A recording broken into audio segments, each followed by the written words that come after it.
Bom dia, o sol já nasceu lá na fazendinha. E já cocoricó na galinha. Não sei como é que é mais. Boa noite.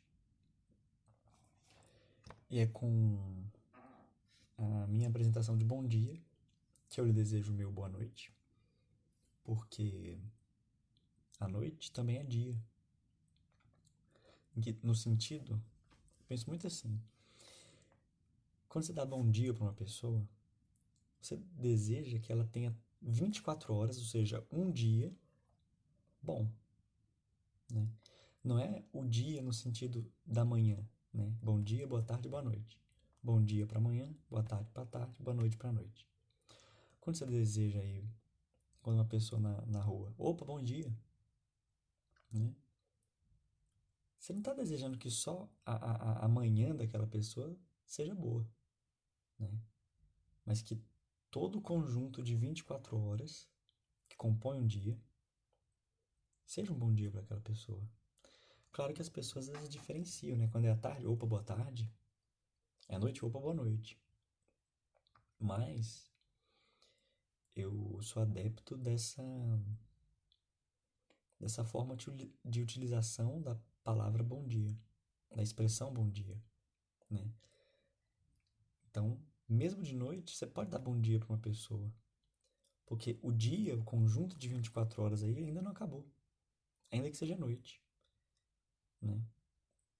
Só que você fala isso pra uma pessoa, opa, bom dia. Ah, não, já é noite. Eu sei que é noite, mas ainda é dia. Esse dia ainda não acabou, né?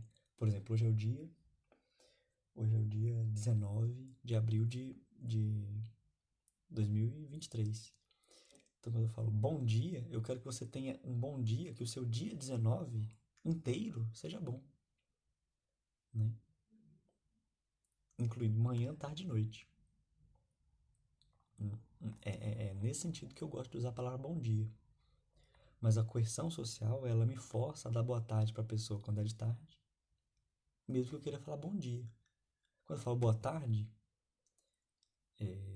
eu não quero só que só. Pô, eu não quero que. Se eu gosto de você, se eu tô te dizendo boa tarde, né? Um bom dia, te desejando uma coisa boa, eu não quero só que sua tarde seja boa. Tipo assim, boa tarde. Ah, então a noite você pode se ferrar. Tô nem aí. E a sua manhã espero que tenha sido uma merda, mas a tarde não. A tarde tem que ser boa. Né? Não, não é assim que eu penso. Não é assim que eu penso. Penso que a gente tem que desejar um bom dia, um dia completo, certo?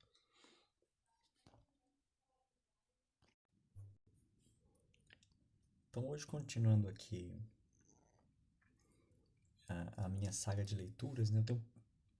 Ultimamente tenho dado com pouco tempo para fazer as coisas.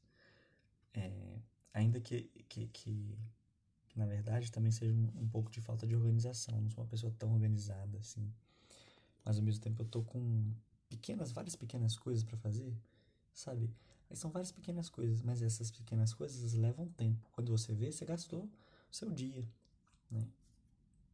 E aí eu até lembro de gravar o podcast, mas tô cansado ou vou fazer outra coisa aí pra me divertir. Espairecer um pouco a cabeça. Então, como eu já disse, eu tô nessa fase de que os episódios do podcast eles sejam já uma pequena coisa que eu tenho que fazer, o que eu quero fazer. E aí eu já aproveito e faço os dois, né? Então, por exemplo, eu comprei um livro semana passada, eu vou ler ele, um pedacinho dele. Nos últimos episódios fizemos a leitura aí de comunismos, mas hoje eu não quero ler o comunismo, eu não terminei de ler o texto do comunismo ainda. Mas eu não quero ler o comunismo, eu quero ler o livro que eu comprei aqui. O nome do livro, tô até fazendo a propaganda, né? Não tô ganhando nada pra isso. Mas é que do nada eu começo a falar um negócio aqui, não falo qual é o nome do livro, o que se trata. Mas o nome do livro é O Alcance da Morte. Ensaio sobre o estado psicológico dos soldados da FEB na Segunda Guerra Mundial, do Elton Costa e do Derek Kupski Gomes. Então, um livro, vejo que é interessante, né? Um estudo psicológico sobre os soldados brasileiros na Segunda Guerra Mundial. Eu tô lendo aqui, eu já tô no... Que capítulo que eu tô? Vou fazer uma ASMR aqui de folhas passando. Tá ouvindo as folhas? Passando aqui, vou mexendo. Tô no capítulo 2. A seleção e a convocação. Eu tô no capítulo 2 aqui, no meio do capítulo 2, no item Percepções dos Combatentes. Então vamos ler aqui um pouquinho. As partes do livro eles são pequenas, né? Cada capítulo é dividido em subpartes bem pequenininhos. Então vou ler aqui Percepção dos Combatentes. Abaixo, algumas observações dos próprios combatentes, que foram separadas para mostrar como eles avaliaram a preparação psicológica do exército a qual faziam parte, naqueles dias anteriores ao embarque da Itália, e como se sentiu em relação a passar por exames e ir para a guerra. Essa parte aqui que eu estou do livro, né, que é a parte da convocação e tudo mais, tá falando de como que foi a seleção dos soldados, a seleção médica, e dentro da seleção médica tem a seleção psicológica, né? Então, quais eram os critérios? Dei uns números aqui interessantes. Como foi essa organização toda, né?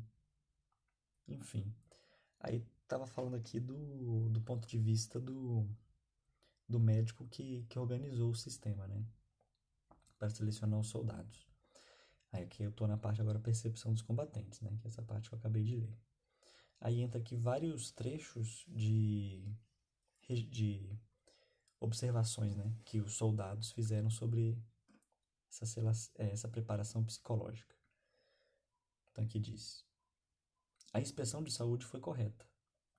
A prova disso é que tivemos um índice muito baixo de doenças. A rigidez dos soldados e o vigor físico foram realmente objeto de seleção, e a prova disso é que enfrentamos o período de inverno muito forte. E nós, sem nenhuma experiência, nenhuma convivência com esse clima, não tivemos maiores dificuldades. Houve, portanto, uma razoável seleção do ponto de vista físico. Do ponto de vista psicológico, nenhuma. Do ponto de vista psicológico, nenhuma. Ah, tá. Perdão, li errado aqui. E a coisa foi se desenvolvendo com o tempo. Então ele falou que a seleção física foi boa, mas a seleção psicológica foi complicada, né? Então é um relato aqui do Ademar da Costa Machado, comandante do pelotão da Companhia de Canhões Anticarros do 6º Regimento de Infantaria e comandante de um pelotão de fuzileiros. É que estava falando aqui, né, que essa parte que eu li até agora, isso já era bem sabido para quem lê os documentos aí da Segunda Guerra Mundial, que o sistema de organização para a seleção médica dos soldados no Brasil foi muito rígido. Não vou dizer muito, né, mas foi assim, razoavelmente rígido e razoavelmente muito bem sucedido na realidade. Eu já ouvi falar, o Brasil participou da guerra, mandou soldados ferrados, né, o colérico, o esfomeado e não sei o que e tal. O que não é verdade. Na verdade, a gente mandou uma parcela da população fisicamente muito robusta, né? Pessoas aí bem em grandes partes que viviam em cidades, né? Então tinham bastante acesso a um cardápio nutritivo. O pessoal do interior também já passava por um processo de seleção médica bastante rigoroso, até porque tinha que servir aos padrões do Brasil e aos padrões dos Estados Unidos. Tinha uma certa unificação com isso. Então foi rigoroso, assim. Teve seus erros, é claro, teve suas limitações, ainda mais quando ia para buscar os soldados no interior, né, onde tinha falta de médico. Esse foi um dos grandes problemas, né? Faltava médico para avaliar tanto soldado em pouco tempo. Então, muitos dos erros residiram aí. Agora, o plano mesmo, os critérios eram rígidos, sólidos e modernos, né, para sua época. bastante modernos. Vamos continuar aqui então. Antes que eu seguisse para o Rio, um cidadão chamado Jorge Fará, que viria mais tarde a ser meu sogro, pediu que levasse uma carta e uma fotografia para um sobrinho, capitão médico Elias Fará, no Rio de Janeiro. A fotografia era necessária porque eu não conhecia o capitão, a quem deveria me apresentar. Acreditava meu futuro sogro que ele, como médico, me dispensaria, mas nada disso me interessou, porque desgostoso e triste com a perda de minha mãe, queria ir embora, não como voluntário, mas simplesmente ir embora. Se não passasse no exame médico, muito bem. Mas ao chegar no Rio de Janeiro, procurei o capitão Elias Fará. Não quis saber. Fui aprovado nos exames e embarquei no General Meigs. Antônio Gonzalez, soldado armeiro da Companhia de Manutenção. O General Meigs foi um navio americano que fez um dos navios americanos que fez o transporte de tropas, tanto na ida quanto na volta, né, dos soldados brasileiros para a Itália. Então, o nome desse navio ele é bem famoso entre os soldados que foram, quem estuda, né, porque ele fez tanto caminho de ida como caminho de volta. Outro aqui. Se houve alguma falha de nossos homens, dependeu do nível cultural da pessoa, do seu conhecimento que, lamentavelmente, era fraco, no nível que nós tínhamos em 1944. Em 1941 ou 42, o Brasil começou a se preparar para a guerra, e não tínhamos aquele progresso que temos hoje. Havia muito mais analfabetismo, pouca comunicação, saúde precária. O pessoal era recrutado do Mato Grosso, do Sul, e da minha unidade havia soldados do Paraná e de Santa Catarina, onde poucos falavam português correto, mas eles cumpriam a missão direitinho, como os outros brasileiros que foram distribuídos para as outras unidades. Evaldo Maier, auxiliar da terceira seção do quartel-general da divisão de infantaria. Tinha 18 anos de idade e era um craque em desenho técnico, tendo sido destacado para auxiliar o tenente-coronel Humberto de Alencar Castelo Branco, que seria o futuro ditador aí brasileiro, né? Outro relato. Então, o que o pessoal sofreu mesmo do efeito da guerra não foi somente do combate, mas pela situação psicológica de alguém que não consegue reagir a isso.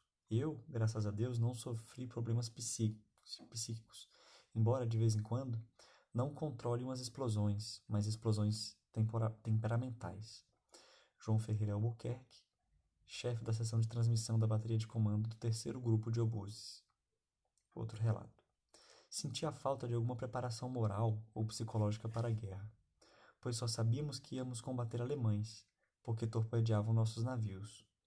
Não estava preparado para enfrentar a morte ou para ver companheiros mortos a toda hora, ou coisa que o valha.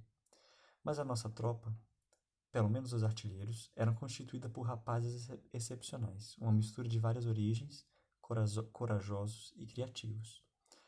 José Teixeira, soldado atirador do primeiro grupo do 2º Regimento de Obuses auto-rebocados.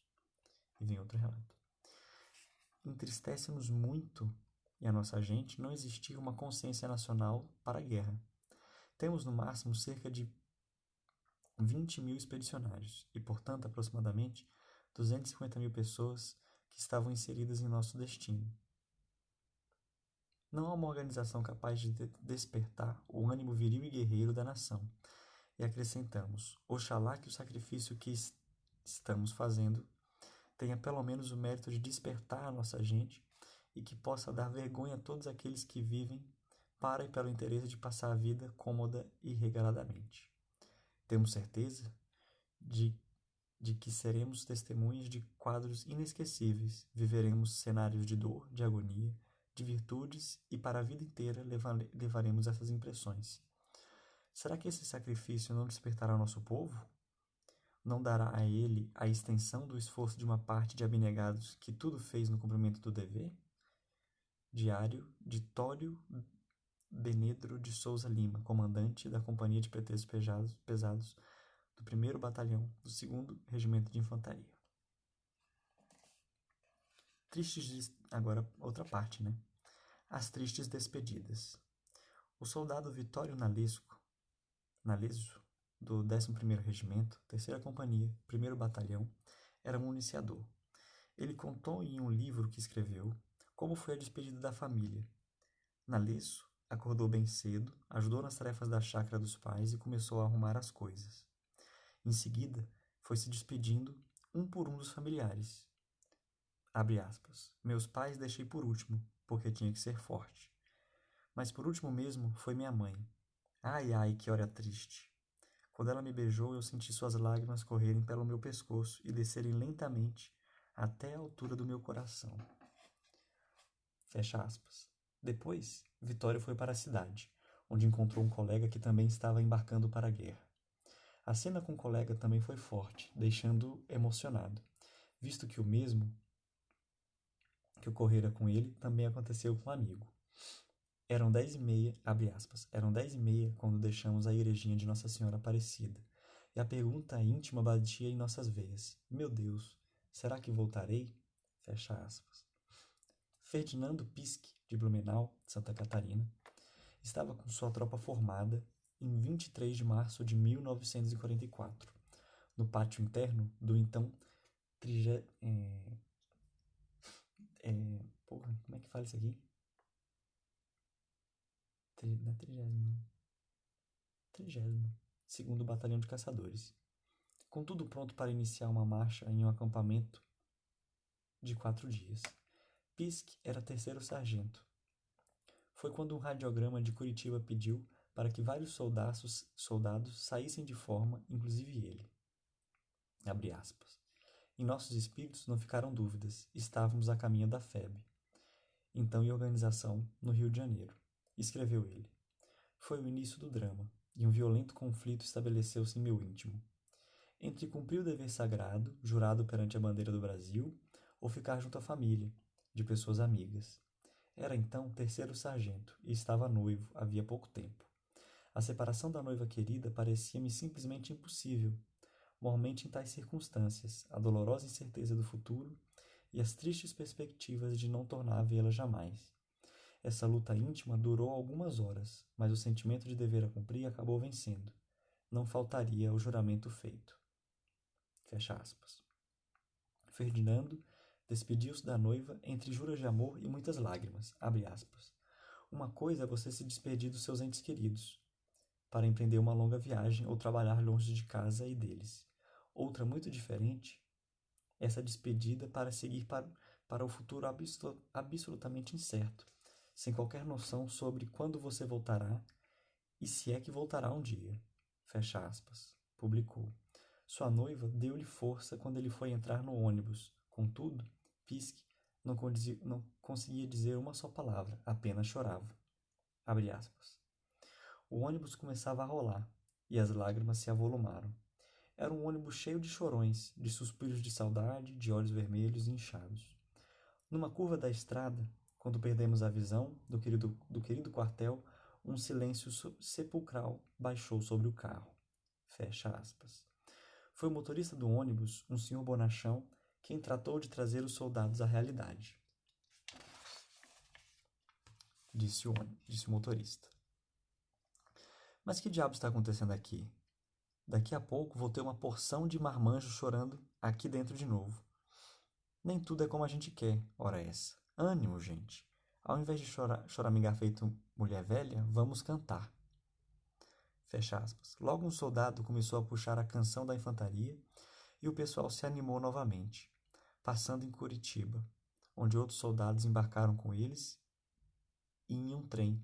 Quando houve nova choradeira generalizada, dessa vez os paranaenses, que seguiram com eles até o Rio de Janeiro.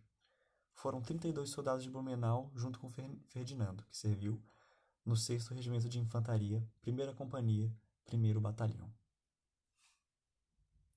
Então, livro interessante aqui, que ele traz vários relatos, né? Eu estou bem no começo do livro, que ele está fazendo esse mapeamento. O que os soldados sentiam, o que os soldados estavam pensando ali, antes de ir para a guerra, né? Então aqui tá falando deles irem pro treinamento, né? Que é a próxima parte, né? Treinamento, depois no navio. Aí fecha o capítulo 3, depois já na Itália. né? Mas é um assunto interessante, né? O índice de traumas de guerra é comum, né? O trauma de guerra, assim, para qualquer soldado que luta numa guerra, ele volta traumatizado. Alguns, obviamente, voltam mais do que os outros. Alguns voltam com traumas que são leves o suficiente para que essa pessoa consiga viver uma vida normal. É claro que ela vai ter alguns momentos de estresse ou enfim, de, de alguma alteração ali, mas no geral ela vai viver a vida dela normal. Outros já têm sintomas aí mais agravados. Mas a verdade é que é essa. O soldado que participou de uma guerra, ele volta traumatizado, ainda mais se for um soldado que participou de combates. Esse aí não tem jeito, gente. Em um mês de guerra você já tá uma pessoa mudada, né? E mesmo as pessoas que não são combatentes, elas entram ali numa realidade, numa situação de ansiedade, de desespero, elas ouvem e veem coisas que mexem com a mente, né, do, do indivíduo. Então, mesmo o não combatente, ele volta traumatizado. Agora, claro que o combatente, não, ele precisa de menos tempo para ficar traumatizado. É, então, é muito comum eu que compro as antiguidades aí dos veteranos, né? Compro, obviamente, não de veteranos, mas da família. E aí quando consigo ter um diálogo legal com a pessoa que está me vendendo ali os documentos, a medalha do seu familiar, né? Aí fala, não, mas e aí, quais são as informações sobre o seu familiar para eu fazer uma pesquisa histórica, né? Eu faço nos arquivos. Aí eles costumam falar, não, o nome é tal, o que eu sei dele é que ele falava isso da época da guerra e tal, mas ele voltou transtornado, ele escutava barulho de avião, ele entrava para debaixo da mesa. Em dia que tinha fogo de artifício, também ficava perturbado, corria para debaixo da mesa, para debaixo de alguma coisa, se jogava no chão, tremia, enfim, isso é muito comum, né? Mais do que você pensa, né? A realidade, no fundo, é que a tolerância do ser humano aí à situação da guerra, né? A tolerância mental é muito baixa. Bem, então o assunto ficou meio sério aqui nesse podcast, né? Eu vou ler mais um pedacinho do capítulo aqui sozinho e vou de mimir, vou de soninho. E você também deveria ir.